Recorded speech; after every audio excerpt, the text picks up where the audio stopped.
Donc, on considère ici trois charges différentes qui nous sont données, la charge A, la charge B et la charge C.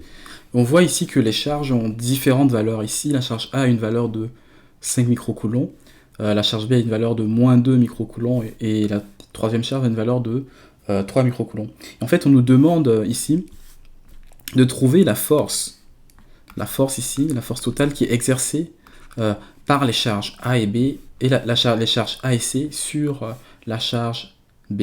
Okay, donc on cherche la force totale exercée sur la charge B.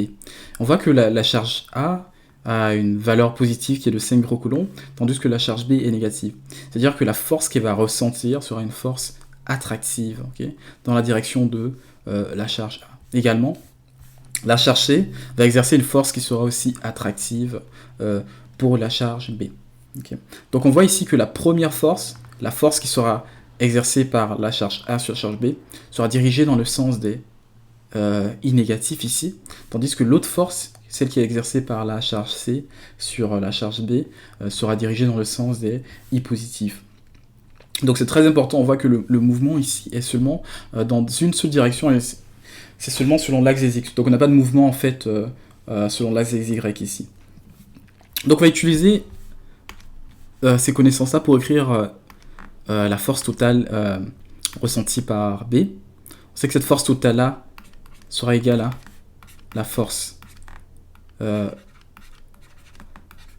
produite sur B par A, plus la force produite sur B par C. Ok, donc on peut réécrire ça comme étant encore notre constante K fois la valeur absolue de la valeur de la charge A fois la valeur de la charge B, divisé ici par la distance entre les deux charges, donc R, A, B au carré. Et ça, c'est dans la direction des I négatifs, donc dans les moins I. Plus notre constante K toujours fois la valeur de la charge B, cette fois, fois la valeur de la charge C.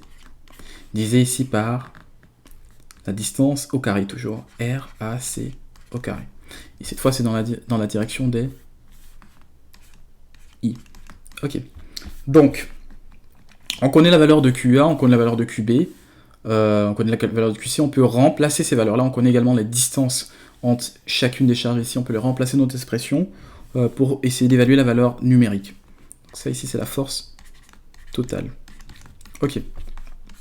Donc cette force-là, je peux la réécrire encore en mettant ici en évidence ici notre K, je vais la faire sortir de ces deux expressions. J'aurai K fois, en parenthèse ici, j'aurai QA.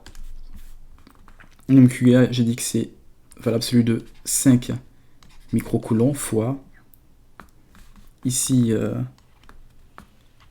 moins 2 microcoulombs, divisé par la distance entre les deux.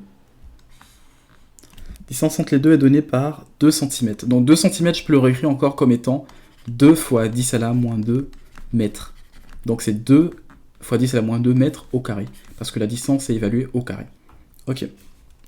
Donc je multiplie ça par moins I, plus la valeur absolue cette fois de ma charge B toujours, qui est moins 2 microcoulombs, fois la valeur de ma charge C qui est 3 microcoulombs, divisé par la distance au carré cette fois. La distance entre les deux ici c'est 4 cm, donc 4 fois 10 à la moins 2 mètres au carré, dans la direction des I.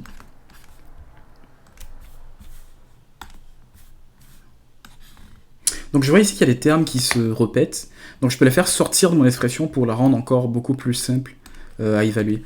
Donc je vois déjà qu'on a des microcoulombs ici, qui se répètent dans l'expression partout, et également j'ai la valeur ici, c'est direction I. Je peux faire sortir la direction I de ma parenthèse pour l'évaluer beaucoup plus facilement. Donc si je vais sortir ici mes microcoulombs, qu'est-ce que j'obtiens? J'aurai K fois des microcoulombs au carré, okay, parce que l'expression ici c'est des microcoulombs fois des microcoulombs, que je multiplie encore par la valeur absolue cette fois de 5 fois moins 2, ça me donne le 10 entre parenthèses ici, divisé par 2 fois 10 à la moins 2 mètres carrés. Donc 2 fois 10 à la moins 2 mètres carrés, ça devient 4 fois 10 à la moins 4 mètres carrés, comme ça. plus la valeur absolue de moins 2 fois 3, ça me donne 6 ici, divisé par 4 au carré, ici ça donne 16, donc 16 fois 10 à la moins 4 mètres carrés. Également ici, ce que je vais faire, c'est que je vais faire sortir mon i. Okay. Faire sortir mon i. Donc il faut remarquer ici que j'avais un moins i ici. Donc si je fais sortir le i, le signe moins lui ne sort pas. Donc je vais devoir attribuer le signe moins à cette expression-là. Donc j'aurai moins 10 ici. Donc j'aurai moins 10 ici et je peux faire sortir maintenant mon i dans la relation des i. Ok. Donc je peux simplifier encore plus mon expression. Je vois ici que j'ai ici un 4 fois 10 à la moins 4 que je peux sortir de mon expression ici. Cette expression-là.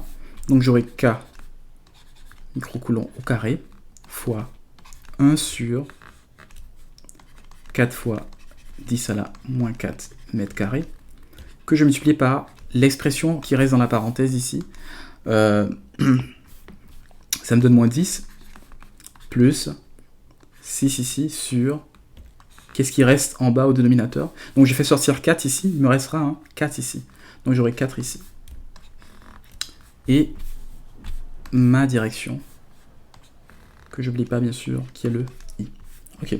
Donc je peux évaluer déjà l'expression ici qui est en parenthèse. Donc qu'est-ce que j'ai? J'ai moins 10.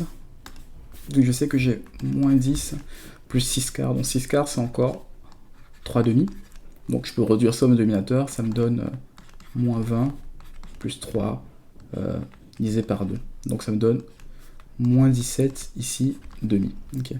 Donc je peux remettre ça dans ma parenthèse. Donc ça me donne ma même expression ici, et je peux transformer cette expression-là, moins 10 à la moins 6 quarts, par moins 17 demi. Ok.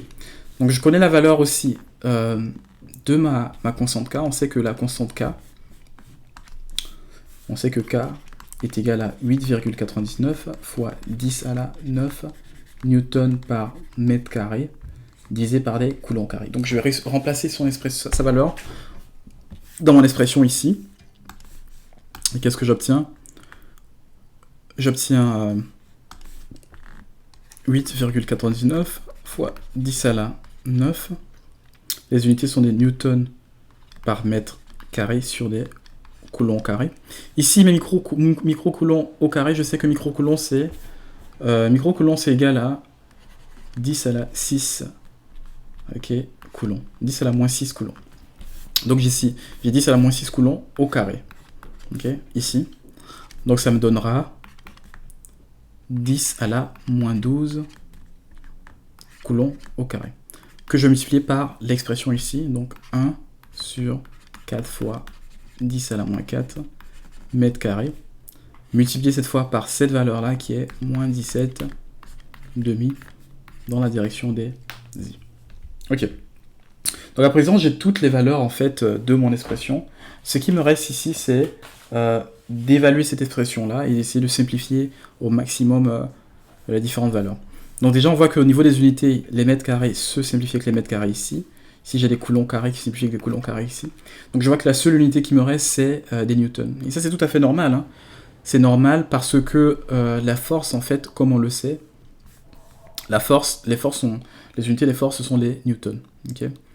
Donc, il me restera ici 8,99 fois 10 à la 9 fois 10 à la moins 12 divisé par 4 fois 10 à la moins 4 multiplié par moins 17 demi newton dans la direction des i. Okay. Donc, si on évalue cette expression-là, je vous invite à faire le calcul de façon attentive. On obtient moins 191. Okay. Donc, si on évalue cette expression-là, on obtient moins 191 ici, i newton.